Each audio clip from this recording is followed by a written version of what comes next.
अस्सलाम वालेकुम and welcome back.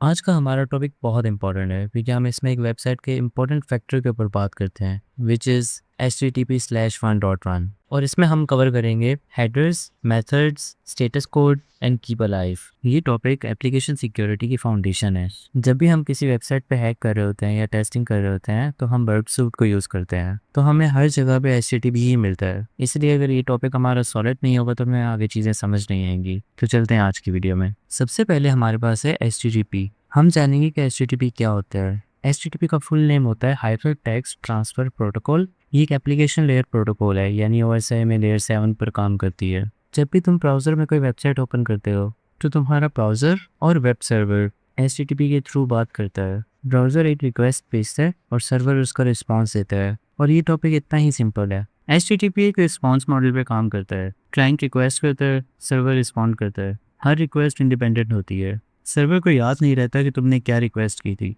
इसको स्टेटलेस प्रोटोकॉल कहते हैं। और यहाँ एक इम्पॉर्टेंट बात, HTTP by default plain text है, यानी बीच में कोई भी तुम्हारे ट्रैफिक को देख सकता है। लेकिन HTTPS में TLS इंक्रिप्शन ऐड होती है, जिससे ब्राउज़र और सर्वर की जो ट्रैफिक है वो इनक्रिप्टेड हो जाती है। ये डिफरेंस याद रखने ही सिक्योरिटी में बहुत काम आता है। Now let's talk about the request and response structure.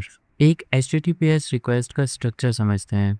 Request line होती है सबसे ऊपर, इसमें मेथड होता है, फिर पाथ होता है और फिर HTTP वर्जन आता है, जैसे कि get slash index dot HTML HTTP/1.1। इसमें हमारे पास गेट मेथड है और हमारे पास इंडेक्स डॉट HTML यूज़ होता है पाथ के लिए। HTTP/1.1 ये यूज़ होता है वर्जन के लिए।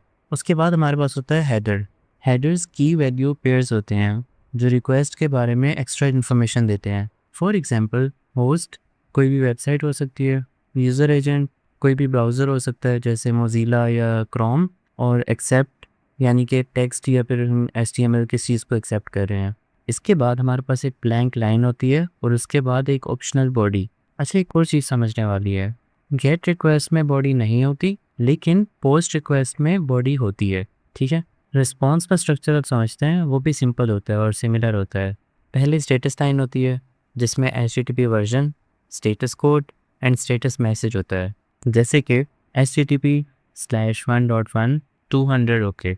इसके बाद आता है रिस्पॉन्स हेडर्स और फिर आता है रिस्पॉन्स बॉडी, जहाँ एक्चुअल कंटेंट होता है, HTML, JSON, इमेज, जो भी हो। आज के लिए मेरे ख्याल से इतना ही काफ़ी है। बाकी हम नेक्स्ट पार्ट में समझेंगे किस तरह ये चीज़ें काम करती हैं, इनको डिटेल्स में देखेंगे। अगर आप मेरे साथ कनेक्टेड रहना चाहते हैं तो आप लिंक्डइन पर भी फॉलो कर सकते हैं और यूट्यूब चैनल को भी सब्सक्राइब कर सकते हैं फॉर द अपकमिंग वीडियोज़। अल्लाह हाफिज़।